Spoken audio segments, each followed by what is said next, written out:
exciting to see you all here, and thanks for joining us on your Wednesday morning. My name is Katie, and I'll be your host today. And we're here every Wednesday at 9 a.m. and that's the same thing across all of the 1MC chapters. So you can like us on our socials or bookmark our awesome new Linktree link, which if you're not familiar with Linktree, it could be a great resource for you and your business, where you can customize, here's the top few links we want people to see, but for 1 million cups, this is all the stuff you could possibly want. So make sure you bookmark that. And what are we about? We're all about sharing ideas, offering help, asking for help, and building community, because as an entrepreneur, many of us probably started out alone, and it can be lonely at the top, even if you've got a team. So it's important to have other folks around us who are going through the same challenges, maybe have been there before, and could help us through that next challenge. So, and what makes us different from other entrepreneur meetups, communities, et cetera, is that we're about presentations, not pitches. We're about connecting, not networking. Now, some of these connections turn into great friendships. Some of them turn into great business connections. But again, it's really about community first. And we're for the community, by the community. We're entirely volunteer run. And we really want to be radically and intentionally inclusive. So if you have ideas on how we could reach out to more elements of the entrepreneur community, or folks who are maybe thinking about entrepreneurship, please invite them sometime. Anyone's welcome. It doesn't matter where you are on your entrepreneurial journey. We welcome you to be here. And it's really fun when we have folks who are either considering entrepreneurship, new at this game, or have been here for a while and have some advice and energy to offer, and can maybe get some energy and inspiration back from those of us who are newer in the entrepreneurship world. So we have a lot of communities all across the country. So if you miss our particular time zone, you can catch 1MC in another time zone. Many of the communities in other areas are going back in person. So you may want to reach out to the community or see their profile on the 1 Million Cups page to determine if they're going to be live. Or have a virtual option. And we seek education, presentations, and connections. And today is really all about that. Hopefully everybody's going to get a little bit of all of those things today. Thank you to our community sponsors who help us to keep this going. We're not allowed to take donations as a kind of nonprofit little arm of 1 Million Cups, but we are able to accept kind of donations for software and things like that, because it takes software to keep these things running. And these are all of our community volunteers, and it takes a lot of us to keep a weekly event running, and also keep thinking about how do we make this community continue to serve the community in the best way. So it's common that organizers will come and go. Typically the 1 Million Cups organization recommends that an organizer only be here for 12 to 18 months. So that way the community continues to feed the team. So some of our faces have been around for a little while. So if you have been thinking or debating about maybe becoming an organizer, join us, send us an email. We would love to talk with you, and no pressure about any of that. So today is special. You probably noticed from your email or the Facebook posts or things like that, that today is what we call an espresso round. And this is a great way for us to get to know the whole community, and for everybody to get a chance to do a tiny presentation, to get some questions and practice answering some questions. And we will finish that off with more conversations via the breakout rooms. Now, I want to remind you that you're not being graded or anything like that. This is really about fun, connection, and just a chance to kind of continue to practice and hone how you talk about who you are and what you do. So why are we doing this?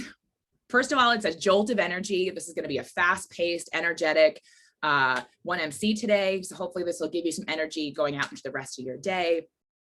Again, the importance of practice. We all need to get better at honing that little tiny presentation or description of ourselves. And it's about engaging and supporting each other. And of course, always it's a safe space to try something out. So if you're playing around with a new way to talk about your business, or maybe a new offering or something like that, this is the place to be crazy and talk about that thing. It doesn't have to be your honed thing that you've been saying for a year. It could be something brand new.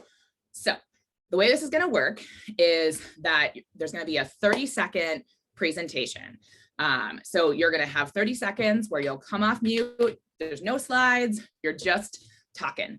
And in that 30 seconds, you can share kind of whatever works for you. That could be what your business is, an interesting thing about you.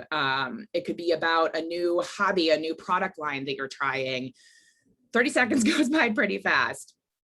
And then we will ask you, I'll ask you as the host, what are you hoping to get out of 1 million cups? If you come to a regular 1 million cups, you are familiar with the question, which is, what can the 1 million cups community do for you? And so this is our spin on it for the espresso round. And then each person will have an opportunity for there to be 2 questions from the community. So it's important that we are engaged, that we're listening, and that we're thinking of a question. So we'll only have time for 2 questions because there's a number of folks here and we may have to go faster if we need to. So questions about what our espresso round is. I'm happy to answer those. You can either raise your hand or come off mute. We feel ready to go? Anyone want to volunteer? Yeah, Drew? All right. Okay, so Drew, what I'm gonna do, I just need to double check my slides. Yeah, so what I'll do is I'll put this slide up when it's time for you to go, and then I'll change it to this orange slide when your time is up. All right. Okay. So, and it doesn't matter what I'm Nope. sharing me, You're just sharing about you, your business, why you're here, anything. You got 30 seconds. Okay. You ready? Mm-hmm. Okay. So I am an extreme follower. I want to help other people with their entrepreneurial stuff. I'm like a volunteer, and there's a conversation that has to take place before we can succeed with working together. We need to talk about kind of what are our goals and what's our plan for achieving our goals, and what's the morals that we stand by, what spiritual principles do we want to maintain through our processes, and that. Cool. Awesome. Thanks, Drew. So this question is for you. What are you hoping to get out of 1 million cups? Why do you come? Well, with you guys, I kind of imagine that maybe I might go back out to Seattle at some point, and I don't know, try to like couch surf, or not sure right now what I would be doing on the West Coast, but mostly I just enjoy the call. I think that it returns me to kind of a focused headspace, like where I want to be. And I've been reading about how empowerment is really the first step in changing your brain, and like past COVID, we had like repetitive conditioning of stress and anxiety, and now we've got all kinds of problems because of that. And so we have to have repetitive conditioning of routine and focusing ourselves where we need to be. And I think you guys helped me with that a lot. Cool. Thanks, Drew. All righty, 2 questions. Who's got a question from the community? You can just come off mute and ask your question. If you're not in Seattle, where are you? I'm in Allentown, Pennsylvania right now. There's this girl that she had this church that she'd purchased, like a church and a school, and she was operating a food pantry. She started operating a food pantry out of part of it, and she wanted to have like an intentional community in part of it that was kind of a house setting. And then she wanted to remodel the like the sanctuary portion of the church. Is like this big stone castle church in rural Pennsylvania in this mining town, and she wanted to remodel that into an event venue. And I thought that sounded like a really cool thing. So I asked her, and she seemed like a great person. She'd been going to pipeline protests, and she'd lived with her family on more than one intentional like off-grid commune, and we had like one of those communes is how she found me, was because we had that in common. And so I was like, well, where's all this happening? And she told me, and I wanted to get out of Asheville because it didn't seem like it was going to lead to anything for me. And so I went to check it out and see what that looks like in person. And yeah, so Cool. that's where I'm at. And then one quick question from Kareem, quick answer, Drew. Okay. So Drew, I was born in Allentown General Hospital. So Oh, wow. so I still know people out there. What Geez. what is it that you guys are? What is it that you guys are looking to do? Do you need resources? Do you need to be introduced to people? My family runs the largest Baptist church there in Allentown. Geez, that's lovely.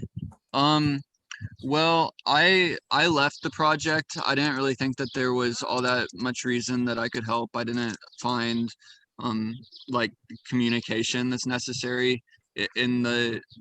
It's her and her husband and their two kids, and I didn't really find it to be my thing. But you could get in touch with them and help them out, I think. But I think they're also still they're still learning and understanding what's going to be necessary, and like, is this the right dream? Probably more than anything, they need guidance in is it a good like product market fit, and is there a way to afford what they're trying to do, or do they need to try to do something else with I mean, somehow she campaigned $8 million from churches to Wow. start this, and maybe she needs to like to put that to use in another way for like God's workmanship, and maybe she needs to give it back, or I think she needs guidance, though. I think she needs a mentor. That sounds like a great connection opportunity. So Drew, if you want to put some contact info in the chat so people can connect with you or be connected with your friend there. Awesome. And I know Zaki volunteered via chat privately to me. So if you want to volunteer, you can certainly do that. But otherwise, I'll be asking for volunteers as we go along. So Zaki, you are up next. Let me get our slides back over here. All right. Are you ready, Zaki? I am ready. Okay, ready, go. Okay, so you guys all know me as an educator and someone who volunteers here, but one of the things I've been thinking about doing for a long time, this is just an idea, is writing a book with this title, Understanding Picasso, Advice from a Skeptical Scientist with Negative Preconceived Notions of Abstract Art. Okay. And with 10 seconds to spare, so what are you hoping to get out of 1 Million Cups, Zaki? Well, for me, 1 Million Cups is my weekly dose of equilibrium, where I both put in and get back. I put in my time, and I feel good about that. I enjoy my opportunity to help this community, but also I learn, I get energy, I get challenged. It's all good. So it's a really great dose of give and take. Nice. Awesome. 2 questions. So Sheila, I saw your hand up. Yes, I'd like to know, what essential truth have you learned from Picasso? I haven't started this journey. That's the key, is I want to do this, and I know nothing of art. And that's my goal, is to learn about art, but at the same time, I have a preconceived notion that I don't like Picasso. I've seen his stuff and I think it's garbage, but I know that if I learn what it's supposed to be and how what the grammar is for that type of art, I might appreciate it. Wow. All righty. Cool. Tessa. I can talk to you about this later, Zaki, but one thing I would like to ask is, you said you've been thinking about this for a long time. What's stopping you from doing this? Why haven't you started already? The main thing was I considered doing this about 1.5 years ago, and I was practicing my interview technique because I figured I'd have to interview people. And then COVID came, and of course, I couldn't go to these places I wanted to go and see the art and talk to the people in person. I thought about doing it remotely, but I just didn't do it. So it's just it's something that's there in my head, and but that's been the main barrier. Plus, trying to work on my other stuff. All righty.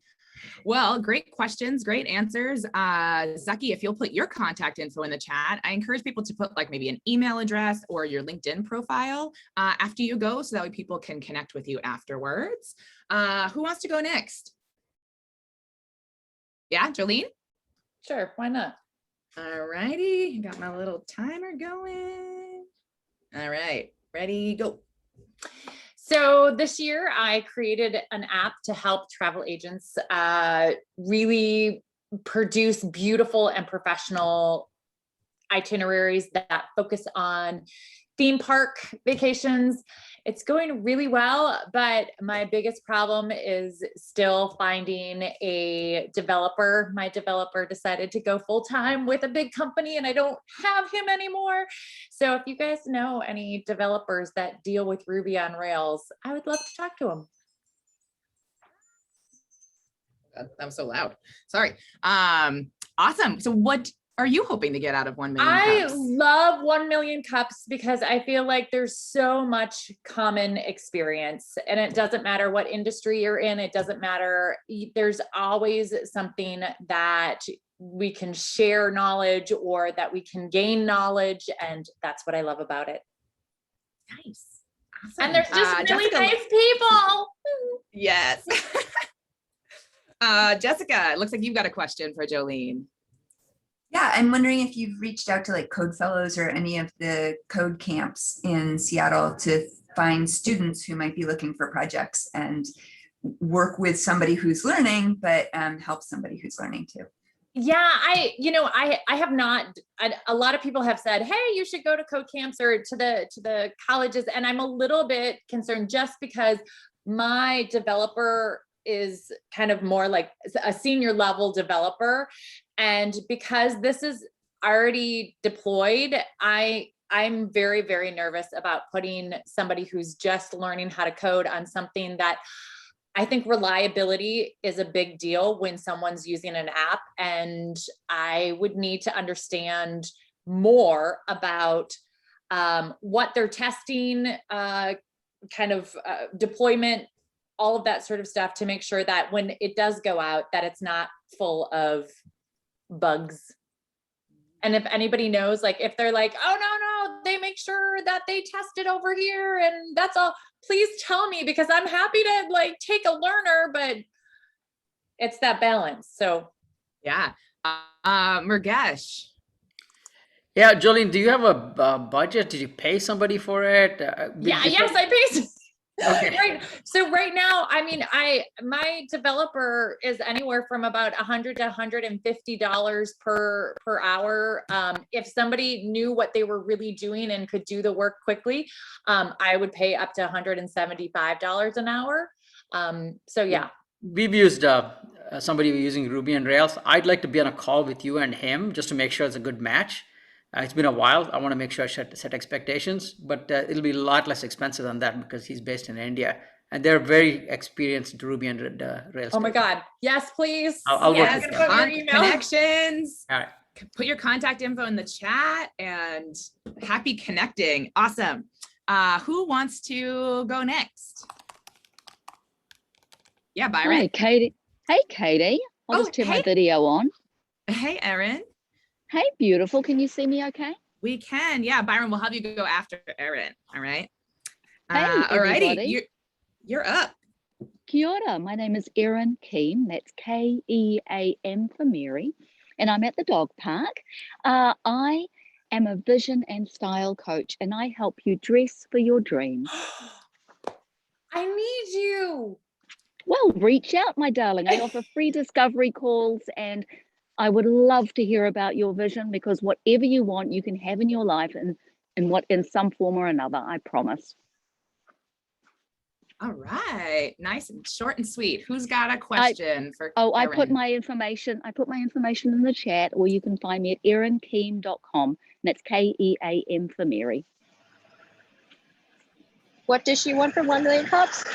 Oh yeah, what do you want? Thank you. Thanks, Tessa. What are you hoping to get out of being here, Erin?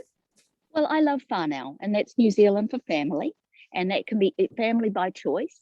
And I also am looking for female podcast guests. I am a podcaster, and I would love to learn more about you through my podcast. Yeah, I've been on Erin's podcast. It was a lot of fun. Tiara has her hand up. Question.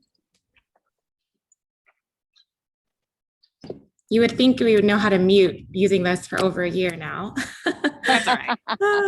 I just want to ask, Erin, it's so good to see you. It's been forever. So like, what are you working on? How are you, is there anything new in the business? I know you were doing like weekly image consults. Is there something like that that you're doing now? Oh, I'm having so much fun. First of all, Tiara has been a podcast guest and amazing. I am taking horse riding lessons. I'm taking singing lessons. I am holding vision workshops in Russia, and I am helping wonderful clients dress for their dreams and just having a blast. Nice. Another question for Erin? Yeah, Tessa. This is kind of not really a question actually, but I don't know if you know Tiara and Katie through the same avenues, but I met you through the Riveter before, and I'm just impressed at how much you go and you get out there and you put yourself out there, and I think everyone could learn a lot from you about like how you're just like constantly being like being seen, being heard, and I just wanted to like make that mention because yeah. Thank you so much. My jacket certainly helps. And if you haven't been on my podcast, which I don't think I've had the pleasure, please apply. And we did meet through the Riveter, and 1 million cups is obviously why we're here. But I am re-instigating Goal Getters, which I was a facilitator for, which is a support group for women entrepreneurs. So please get in touch. I should talk to you because there's an existing Goal Getter still going that we kept going. That's Erica's, right? Oh, you're starting another one, yeah. Okay, in Bellevue. I live on the east side, so I'll be doing. I did the Bellevue chapter. She did some other area, and Nika did Seattle. So I'm doing Bellevue. That's awesome. It's a really supportive community for women in entrepreneurialism. So nice, cool. Thank you for the shout out. Yeah, thanks, Erin. So glad you're here. Byron, you're up next. Whoop, whoop. Okay, hey everybody, how you doing? I'm actually a little weird because Kareem said that this would be coffee recommendations. Just kidding. So I live on the East Coast, so I actually thought this was 3 p.m. my time and 12 p.m. You guys' time. So I am a triathlete, father of 3. I build websites, awesome websites, and I'm doing a lot of research into marketing. And my piece de resistance is a program that kind of gives people business fundamentals. Like, the 3 main things you do in business is you market, you provide services, and you finance, or make the money. So if you can figure out how all of those fit together, you're going to be a lot better at whatever you do. Nice. I love it. What are you hoping to get out of being here at 1 million cups? Coffee. I mean, I started up like 5, 6 this morning, and I still haven't had my cup. So, man, hopefully when I get off, I'll be like, okay, go get coffee. But Kareem invited me. He said that there's a bunch of great people on the calls on a regular basis, and so just trying to see who's here.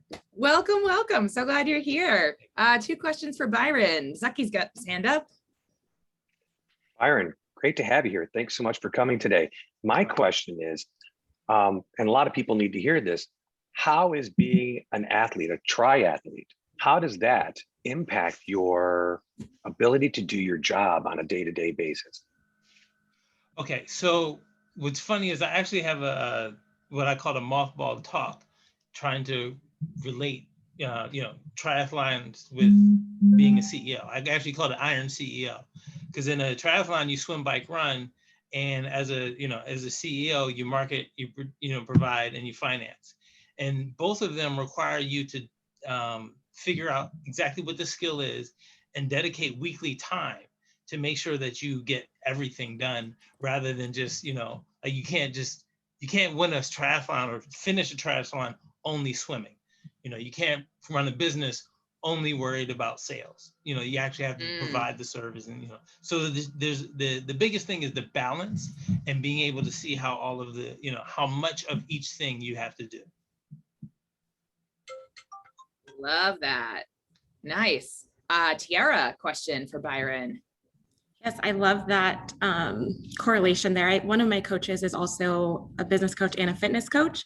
And so just those two mindsets, it's like they just go hand in hand. But I was going to ask, what is your passion in websites? Like what excites you about it?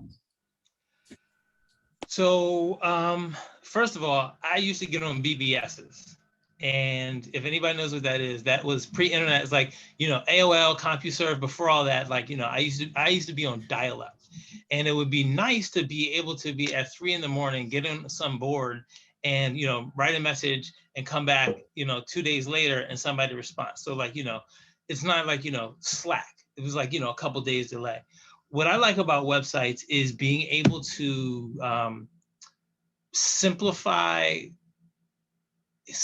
things enough for people to take it a bite at a time. It's not like you're actually simplifying information, you're just putting it in a sequence. So, when I'm talking to clients, they're like, oh, I need this. I'm like, okay, cool. But, one at a time.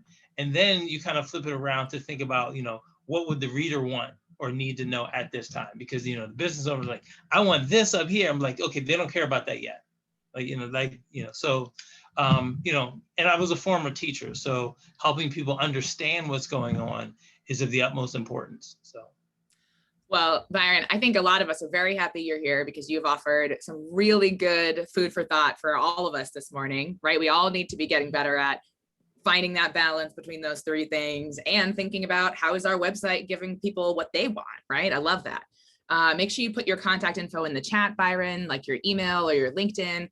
Let's take these conversations offline. Evan just said, put me in, coach. All right, Evan, it's time. All right, let's do this. All set. This year I founded Gear House, and we're out on a mission to prove that sharing gear can be a much better user experience than owning all of your own gear. Gear House is Seattle's only subscription-based outdoor gear library and community. For $25 a month, we remove all the obstacles keeping you inside. I love that. Removing the obstacles keeping you inside. Nice. So what are you hoping to get out of 1 Million Cups? I love kind of the feedback and ideation that comes every Wednesday. So it's a group of people that have been through the ringer and have seen a lot. And so it's always super helpful to kind of pose questions and get kind of ideas and solutions out of the group. Nice. Yeah. Jolene's got a question, and Valerie, you can do the other question. So today, if one thing could happen, if you could be connected to somebody or something could happen, what would the one thing that you want to happen today for the evolution of your business? We would have insurance. That is number one. And number two is we would have a place to operate out of that isn't my apartment. You can't see it, but there's gear everywhere in here. Awesome. Valerie also had a question. I might have an insurance connection for you, so I just wrote that down. What more? I'm just curious more about your business. It sounds like you have gear that you're letting out. Are also people?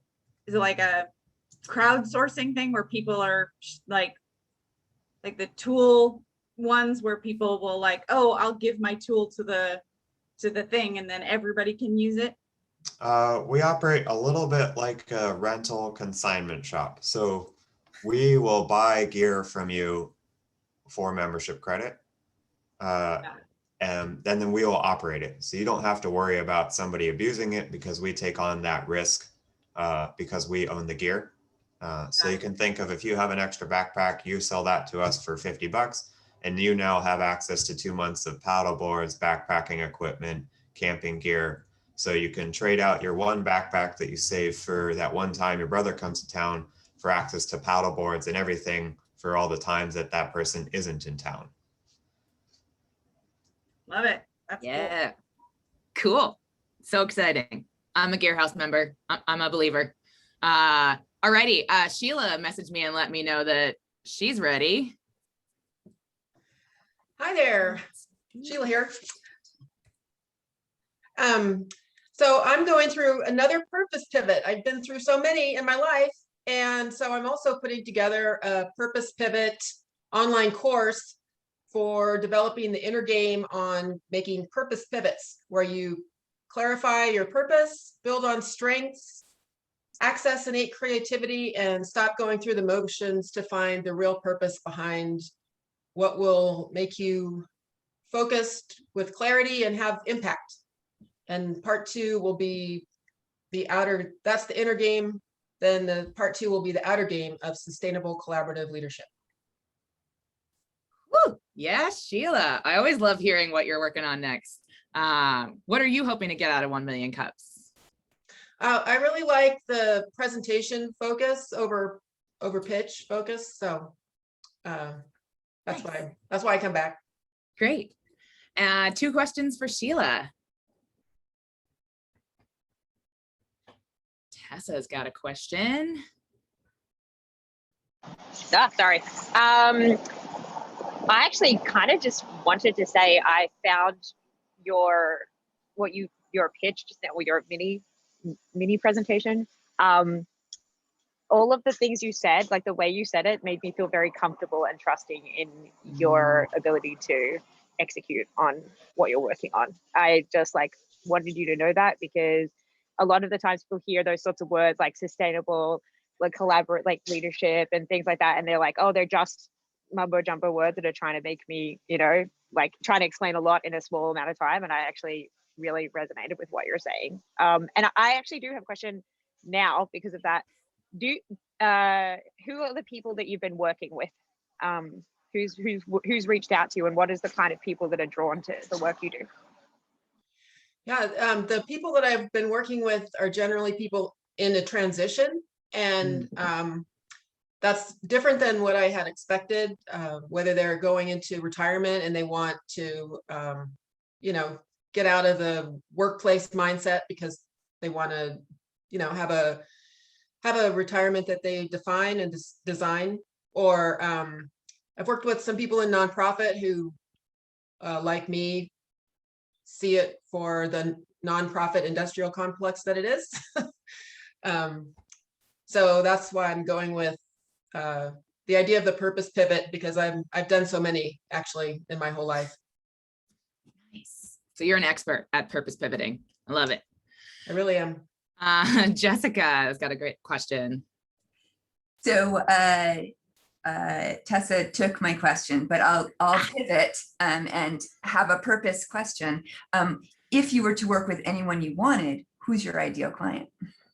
My ideal client are the zebras, and those are the business owners who are designing the future of business and collaborative business, mutualistic business. If you are interested, check out Zebras Unite. Cool. All righty. So Sheila, put your contact info in the chat, please. Oh God, sorry, my thing is going crazy. Okay. Let's see. So Tiara said that she'd go up next. I've got kind of a running list of people chatting me. So, all right. Hello, guys. So I'm Tiara Vons with Take Charge Consulting.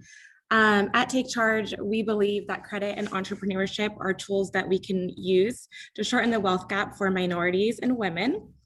So I've got the credit part figured out. I've been helping people with credit for the last 3.5 years, currently working on, the business owner entrepreneurship side. And in this process, I learned that 80% of Black-owned businesses fail within the first 18 months, and that's highly due to lack of funding. So working on solving this issue, I'm currently in market research phase to develop a program, a service, coaching, whatever it is that's needed for us to be able to have successful businesses. So I'll post that link in the chat. Thank you. Nice. Thanks, Tiara. So what are you hoping to get out of 1 Million Cups? So I recently joined as an organizer maybe a month ago, and I'm hoping to get, I like the different stages of entrepreneurship. I've only been doing it for a few years, but for the beginner people, I'm able to help, but then also able to learn stuff from the seasoned entrepreneurs and get a lot of clarity and brainstorming and planning with that. And then also just the relationships that we can create in this community. So love it. Great. Thanks, Tiara. 2 questions. So Jolene's got a question. As far as credit goes, what do you think the biggest misperception is as far as when I start a business, what people don't really understand about credit and about finances? Yeah, that's a good question. And this is something that I didn't understand either because I'm not a fan of debt and interest and all of that. But one thing is with good credit, you can get, credit cards or loans that don't have any interest for 15, 18 months, whatever it is. And so as you're growing your business, you can use that as if you have, a plan for profitability and to pay it back, you can use that and not have the interest and things that I was scared of. So I think that's one of the big misconceptions, that credit is debt, but it doesn't have to cost you money all the time if you have good credit. Nice. Another quick question for Tiara. You can just come off mute and ask it. I'll ask a question. How long does it take for somebody to repair their credit? So my program, it's on average about 6 to 9 months, but people have seen results, first 30 days. It just depends what they have going on and what their goals are. So how far we need to get them, get their score up, but 6 to 9 months average. Cool.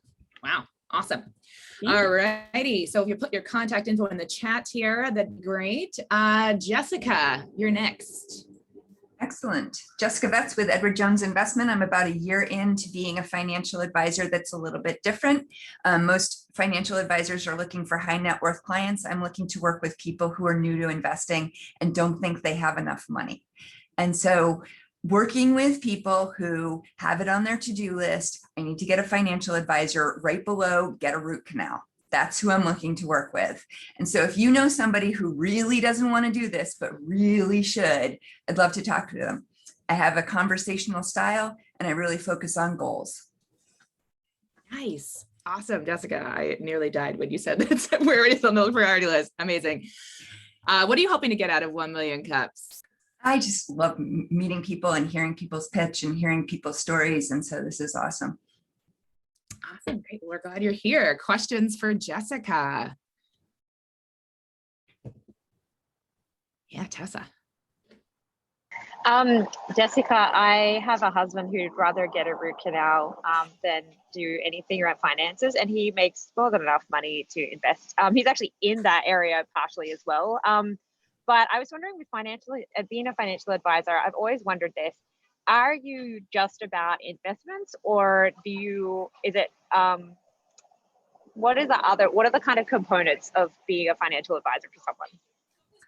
It's a great question. A lot of people, so one, I work for a company that's super conservative, and so we deal with stocks and bonds. That said, it's in a conservative arena, and so it's a pretty safe place. And the focus of Edward Jones is much more on what's most important to your client, not on product.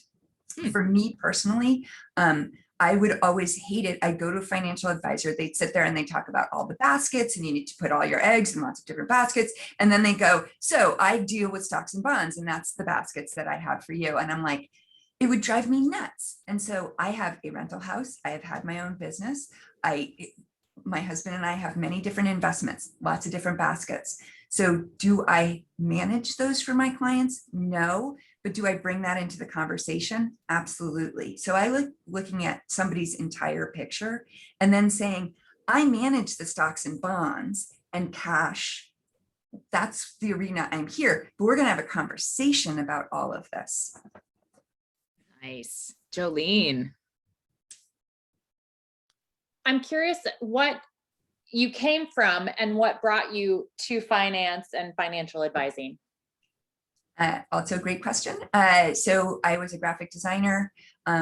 Through that, I worked for a place that didn't have a budget, got really interested in finance, went and got my MBA a long time ago, went from there to being the executive director of a chamber of commerce, managing farmers markets, and then had a brief stint of trying to become a police officer. So you can see my passion is people, finance, community. And so with that, a friend of mine said, Edward Jones, it's all about community, it's all about talking to people, and it's all about helping people. Here I am. Nice. Thanks, Jessica. Glad you're here. Let's keep on the finance-ish train and go to Valerie. The money train. Okay, like I said, I prepared 60 seconds, so I'm going to try to blast through this, and I cut it down a little bit. So I run a firm called VM CPA. A client once called me their tax Sherpa, and I thought, oh yeah, that kind of makes sense. I help for-profit businesses and their owners through the craggy mountains of tax challenges. I love answering questions. I'm known for my friendly demeanor and clear explanations.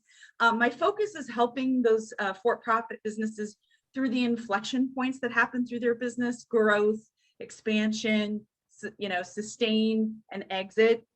And I love working as part of your business team. So that's with your bookkeeper, your tax preparer, who may or may not be me, probably not me actually, attorney, financial planner, business coach, putting it all together to get you feeling confident and successful when it comes to taxes.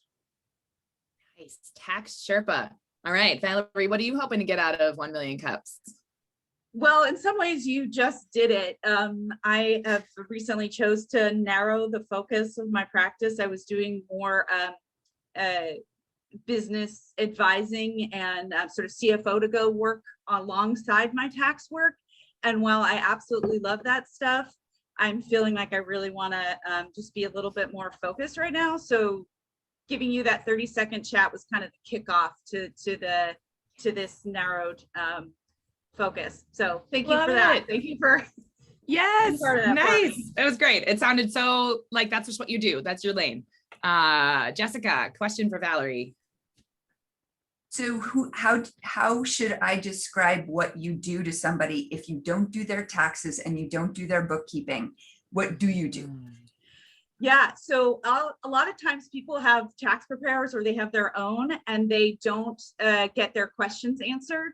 A lot of tax preparers are way too busy with tax season, and even in the off season, they're like up to here constantly with just getting deadlines met, and they do not have time to answer their clients' questions.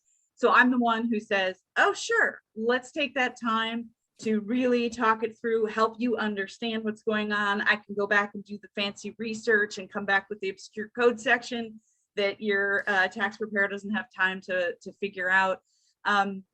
I'd say the classic things that I do for people are startup and exit. So a lot of times people, when they start up, they have questions like, should I become an S corporation? Or, how do I set up this company? And I do those kinds of engagements all the time. So people don't know what they don't know. So I also love to just enlighten them into the world of like what taxes even mean. Cool. Sheila. I've always been curious about this, Valerie. What do you love so much about taxes? I know, right? It's insane. I had a friend once say, I was like, I'm going to become a tax accountant. And she said, I'd rather eat glass. But I love them because it's puzzle pieces that fit together. And it's also never boring because tax law is constantly changing. And also, even once there are settled areas of tax law, everybody's circumstance is very different. People think of accountants as being boring bean counters, but we're actually heavily involved with the personal lives or the business lives of people, and trying to fit that in with tax law. It means I really have to get to know you in order to put it all together. So it turns out it's actually a very people-centric business, even though it doesn't seem like it from the outside. Nice. Oh man, so good. Brad is up next, and we're gonna try. I think we're gonna try and keep going because it looks like there's 4 of us still to go. So If people are all right with that, we're just going to kind of keep powering through, and we can stay on for breakout rooms if you want, but make sure you put your stuff in the chat so people can connect with you afterwards. All right, Brad, you are up. Hey everyone, I'm Brad Kruger. I'm a business success coach, if I can talk here, and connector. I primarily work on pricing strategy with entrepreneurs, and it's because there is a lot of value there with so many of us, myself included, different times in our business, we leave money on the table. Just making different ways that we price our services can leave a lot of money on the table over time. It really adds up. And I can pretty quickly help people change that around and move in the right direction. Nice. Thanks, Brad. What are you hoping to get out of 1 million cups? Connection, mainly because I like having a deep toolbox, and I do a lot of connecting with people. Even this week already, I think I've made probably 10 connections with people that I've been talking with that have similar needs and goals, and it just, good things happen when we bring good people together. Nice. Thanks, Brad. 2 questions for Brad. Jolene and Valerie, you get the second. Where were you, like, I don't know, 6 months ago when I was like working on my pricing, and now I'm like, I feel like I've left money on the table. No, for real. Like, what, I'm going to ask a personal question. I have a subscription, and like, is there any good advice, just sage, like general advice about subscription pricing? It's, always, I'm going to quote the tax people, it depends. It's nothing that's not bad. It all truthfully comes down to value. Is your value aligned with your price? That's the best short sage advice I can provide. I love it. Thank you, Brad. You're welcome. Yeah, Valerie. I love pricing as a coaching niche, but I'm also curious. It's the same old question that we always ask. But do you have an industry or a client type, or who should I be referring you to? Yeah, I work a lot with creative service providers, and so web designers, graphic designers, and other creative people that provide very unique services in their space. Usually, yeah, unique is a really good way of putting it. It's very, very unique and specific in their space. So that would be, thanks for asking the question. Yeah, Brad, put your contact info in the chat. I'm remembering that you came to my pilot workshop forever ago, pre-pandemic, and I want to talk with you about my unique services. All right, Murgesh, you want to go? Yeah, hi. I'm Murgesh Navar. I'm building a fund to invest in AI companies who are building solutions for neurological disorders. It's a Silicon Valley-based fund. Cool. I feel like every time I hear your story, Murgesh, you're doing something new, but it's all around like similar veins. So that's exciting. Questions for Murgesh? Oh, actually, sorry. What are you hoping to get out of 1 million cups? I come here because I see a diversity of ideas and people and thoughts, because I usually live in an echo chamber. So I love hearing of other people's passions, and anywhere I can be helpful. Jessica's got a question for Murgesh. Neurological disorders sounds very specific, and I'm wondering if you have a personal connection there, or what got you to that to create a fund for. Sorry, I got a gardener outside in case it's a little loud here. I'm hoping he'll disappear pretty soon. We had a family thing happen about 2 years ago. One of our family members died of ALS, and that led to an exploration of the lack of solutions and lack of progress in the current status quo, if you will. And neurology is decades behind cardiology or oncology in many ways. So we're trying to modernize neurology essentially through some tech solutions. Cool. Jolene, again with the questions. I'm sorry, I'm full of them this morning. I'm curious, what is your latest success? Because I think this is fantastic, and I'm curious what your most recent success has been. Yeah, there are 2 aspects to it. One is a clinical research study. We found some signals for ALS using AI technology, which is groundbreaking. We've done the largest research that's ever happened. Did it in about 9 months. And the traditional institutions are stunned because usually it takes them years or decades in some sense to do the same thing. On the investment side, there's some really exciting companies we found we're about to invest in. So that's a success, essentially. Cool. All righty. Another question for Mrugesh. Oh yeah, Erin. Sorry, push the wrong button. Oh, that's okay. So I guess I'll ask a question for Mrugesh. Since you've been doing lots of different things over the course of time that I've known you, are you still keeping the other pieces running? Like you were working on a collective for like ALS, like neurology specialists, ALS specialists, Yeah. and then crowdfunding for. Hey, man. Is that still they're happening? they're all big Lego block, right? They're all different. Yeah. Pieces. So you emphasize different pieces because the problems are systematic in nature. They're not point problems. There are many point problems, but that requires a different type of expertise. The systematic problem nobody's addressing. It's connecting all these pieces together. So yeah, they all come together, but they may come together in their own cadence, if you will, without having. Right. I feel like you're like CEO of like 5 different businesses right now. I am. Yeah, that's true. Awesome. Tessa, you want to go? Oh. Okay, yeah. Hopefully my phone doesn't die. I just ran home. Okay. Right. So did you know people would rather be brave than have sex? Scientifically worked out that that's the case. So there's a lot of really hard things happening in the world right now that is very scary, and we need to be really brave to do anything about them. So I run transformative events and experiences. They're experiential and experimental, and I use adventure, creativity, and learning to help people build a collective life worth living. So through what is important to you and what will empower you, what will make you have fun, we use those things to actually catalyze change, societal transformation in the world. So that's what I do. Oh my gosh. I'm so proud of you, because seeing your growth in how you talk about your work, like I got so many goosebumps, and I want, like, I don't know about anybody else, but like I want some of that, right? So kudos to you, Tessa. Nice job. Yeah, but you know what I do, so it could be very confusing to other people. That's true. So what are you hoping to get out of 1 million cups before I mess up the order again? So I guess I've just identified that like my biggest struggle is I'm in recovery from borderline personality disorder, which I got diagnosed with just right at the very start of COVID.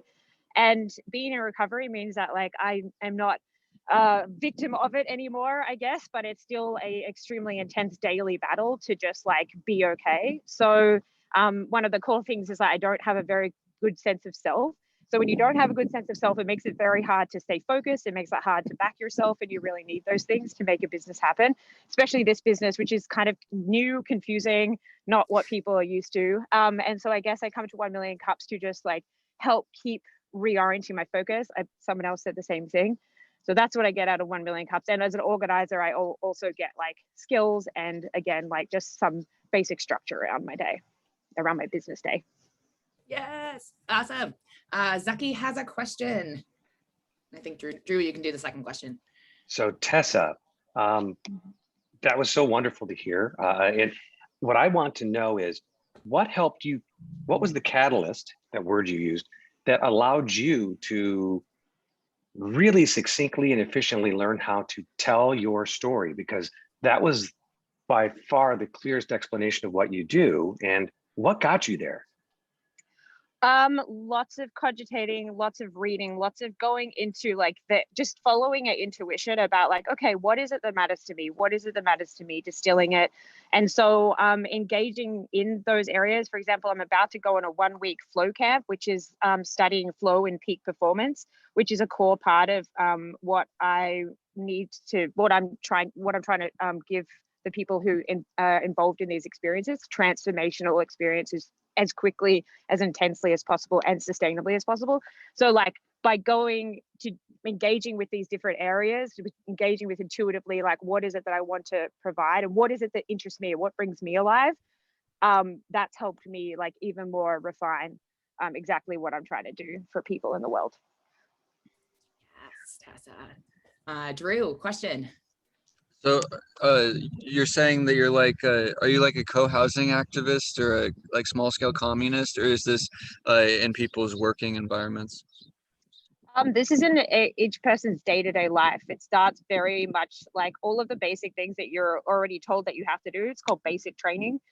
So eat well, look after yourself, sleep well, do something creative, be social, and then just like start from there, and then it builds it out. So you get that original like interaction, and you build camaraderie with people in the community around those very basic day-to-day experiences, and then that builds into doing bigger experiences, and then eventually catalyzes in, okay, so where am I positioned now that I'm okay, now that I can look after myself, now that I can look after those around me, now that I have support, where do I step out? Now I have this bravery, this courage, where do I step out and make the difference that I want to see in the world? Nice. Okay. Cool. And that's awesome. Alrighty, I'm gonna go, and then we can go into breakout rooms afterwards if people want. So I'm Katie McLaughlin. My business is McLaughlin Method, and I am on a mission to stop workplace hurt. And I think the biggest thing that we are missing in the workplace is we need a better sense of empathy, better emotional intelligence, and we need to actually have tools for talking about the ways that we've been hurt in the workplace. And as a society, we don't like to talk about emotions. We don't know the words or how to do that. So I bring theater into the workshops that I do to be able to help us to express that inner landscape of what's happening for us and be able to work through problems within our teams and within our leaders. 30 seconds. Whew. Thanks, friends. What am I hoping to get out of 1 million cups? All of this. I like everything that everybody said. I love this community so much, and I'm so glad so many of you were here today. It's so great. Questions for me? It's kind of weird to like host myself. Can I just say, I'm sorry, I have to. So Katie helped me when I was going through a very like difficult issue in the workplace, and she was so great, and she took me through this exactly what she was saying, acting. So I'm sorry, I just need to say, like, you were fabulous, and it was a really great way to process what was going interpersonally on, because not every work in situation is successful or awesome. And I think it's a really important for us to learn what kind of like went wrong and what we could do better. And so Katie, is there anything that you think that just in general we could do that's maybe a little, but makes a huge improvement? I think the biggest thing is to take a breath before we react to something. So if we have a moment to take a pause and stop the immediate habitual emotional reaction, which is usually full of bias, assumptions, our past traumas, et cetera, if we take a breath and allow our actual like prefrontal cortex to start engaging, then we can start thinking about the situation in a different way. So great question, Jolene. Tessa, question. Maybe. I want to ask you a question because questions are awesome. However, I actually want to give you a shout out. So 2 things, you just did the same thing. You just like nailed your explanation. And I loved how, I know it's hard to like get people to understand what the theater aspect is, especially if they haven't done theater or theater sports. So like the way you explained it, like, yeah, we don't want to talk about emotions. Definitely. I think everyone resonates with that.